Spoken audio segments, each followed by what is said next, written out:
நேசமணி பிறந்த வீடு காட்சியளித்தது. சாதாரண விவசாயிக்கு மகனாக பிறந்த நேசமணி எவ்வளவு வறுமையான சூழல் வந்தாலும் யாருக்கும் விலை போக மாட்டார் என்பதற்கு அடையாளமாகவே இந்த வீடு இருக்கிறது.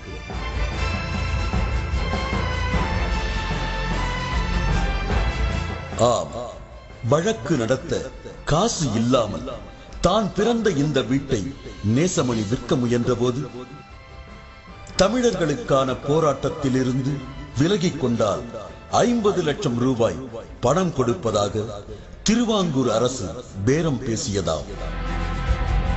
ஆனால் நேசமணி அதற்கெல்லாம் மசியவில்லை.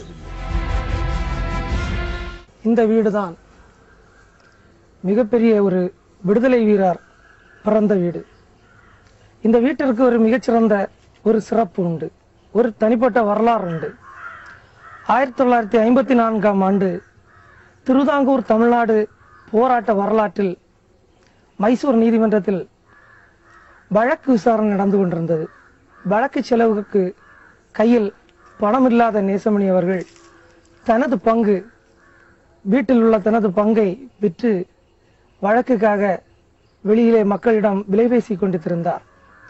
இந்த சந்தர்ப்பத்தை அறிந்த மகாராஜா ஒரு ஆளை அனுப்பி திருவிதாங்கூர் தமிழ்நாடு போராட்டத்தில் குமரி மாவட்டத்தை மட்டும் தாய் தமிழகத்தோடு இணைக்கும் முயற்சியை கைவிட்டால் 50 லட்சம் ரூபாய் தருவதாக வாக்களித்தார்.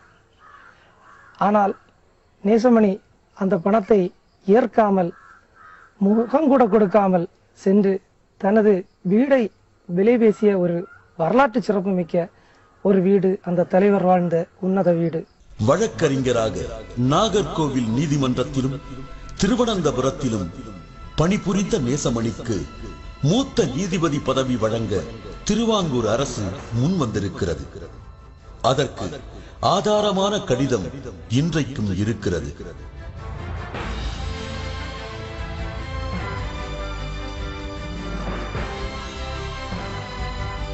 ஆனால் தமிழர்களின் நலனுக்காக போராடும் போது அரசு பதவியை ஏற்பது நியாயமில்லை என்பதால் அதையும் மறுத்திருக்கிறார்.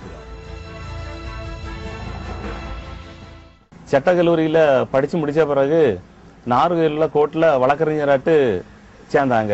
அதுக்கு பிறகு பாத்தீங்கன்னா அவங்களுக்கு திடீர்னு கேரளா அரசு ஜட்ஜி பதவி வழங்கிச்சு. அதை அவர் விரும்பல, தமிழ் மக்களுக்காக அது வேண்டான்னு அதை புறக்கணிச்சிட்டாரு. 1932 அனுப்பின அந்த ஆர்டர் என்ன இருக்கு, கேரளாவில் செக்ரட்டரி இதுல கொடுக்கு சீஃப் செக்ரட்டரி டு கவர்மெண்ட் அனுப்பின கடிதம் இது. சட்டமன்ற உறுப்பினராகவும் நாடாளுமன்ற உறுப்பினராகவும் பதவி வகித்த நேசமணி நாகர்கோவில் நகர்மன்ற தலைவராகவும் பொறுப்பு வகித்திருக்கிறார்.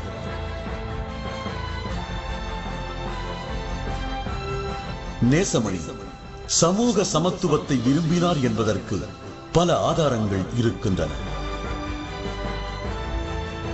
எல்லா சமூகத்தையும் அரவணைத்து அனைவருக்கும் பிரதிநிதித்துவம் அளித்து ஒரு பெரும் சீர்திருத்தத்தை அரசியலில் புரிந்தவர் நேசமணிதான்.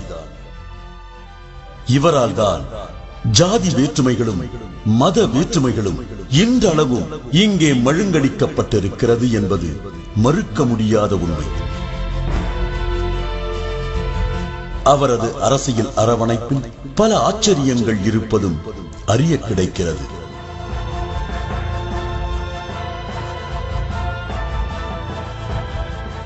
அவற்றை இடைவேளைக்கு பிறகு பேசுவோம்.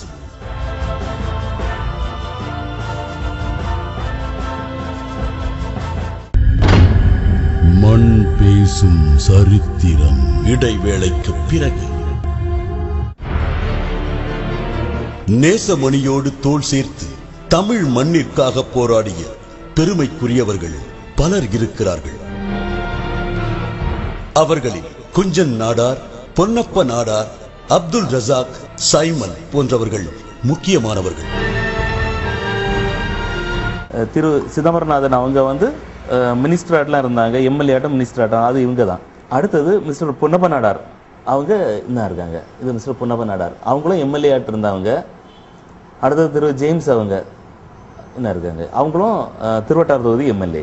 மீதி இதில் இருக்க பார்த்தீங்கன்னா எல்லாருமே ஒரு சிறந்த வக்கீல் விளையாட்டு இருந்தவங்களாகும் எல்லாருமே. இவர் ஃபக்ருநாதம், இவர் எல்லாமே ஹைகோர்ட் வரைக்கும் போன ஒரு வக்கீல். இவங்க மிஸ்டர் டி.எம். சுவாமிநாதன், இவங்க தமிழ் மாநில காங்கிரஸ் தொடங்கும் போது மாவட்ட தலைவராட்டெலாம் இருந்தாங்க. இவங்க இரணியலை சேர்ந்த ராமசாமி பிள்ளை அவர்கள்,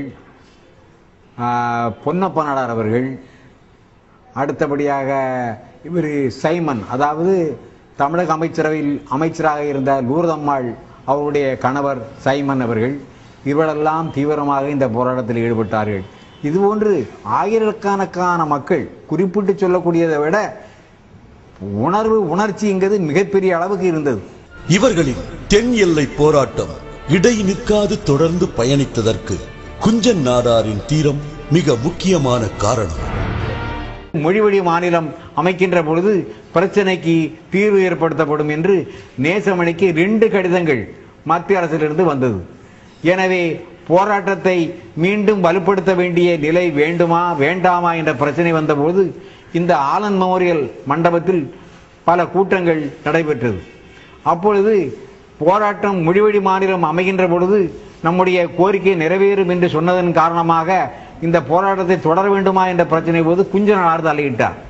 போராட்டத்தை விடக்கூடாது, போராட்டம் நடந்தால்தான் நம்முடைய பிரச்சனைக்கு தீர்வு கிடைக்கும் என்று கொதித்து எழுந்து பேசினார். எனவே போராட்டம் தொடர்ந்து நடந்தது. நேசமணிக்கு உருவ சிலை நிறுவப்பட்டிருப்பதைப் போலவே நாகர்கோவிலில் குஞ்சன் நாடாருக்கும் சிலை நிறுவப்பட்டிருக்கிறது.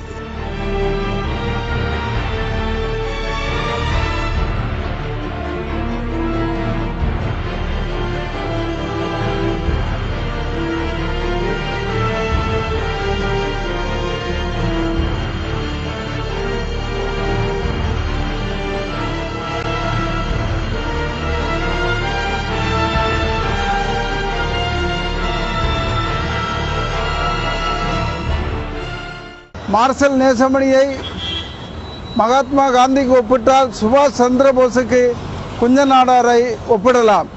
குஞ்சன் நாடாருடைய கால்கள் போலீசாரால் அடித்து நொறுக்கப்பட்டது. அவர் மிகவும் வேதனைப்பட்டார் வாழ்க்கையில். அவருடைய செல்வங்கள் திருவிதாங்கூர் தமிழ்நாடு காங்கிரஸ் போராட்டத்திற்காக செலவு செய்தார். இவ்வளவு மிகச்சிறந்த தியாகி. அவர் போராடிய இந்த நெய்யாற்றங்கரை தாலுகா தமிழகத்தோடு சேரவில்லை.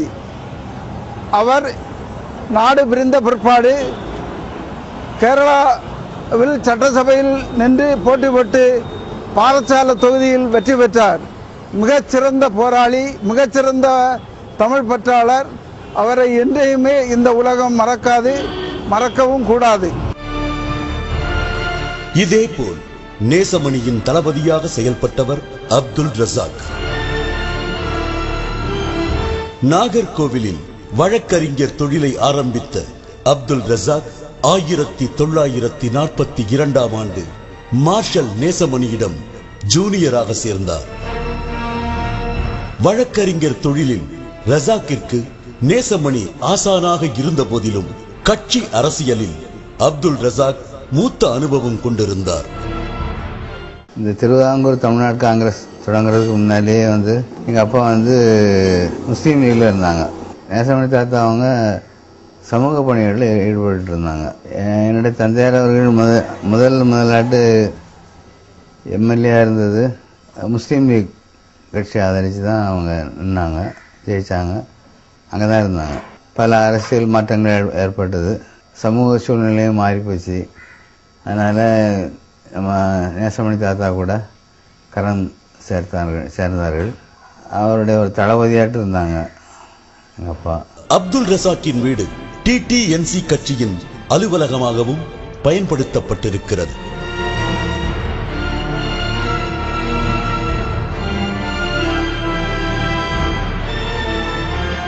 அப்பாவும் நேசமணி தாத்தாவும் இதெல்லாம் உட்காந்துருப்பாங்க.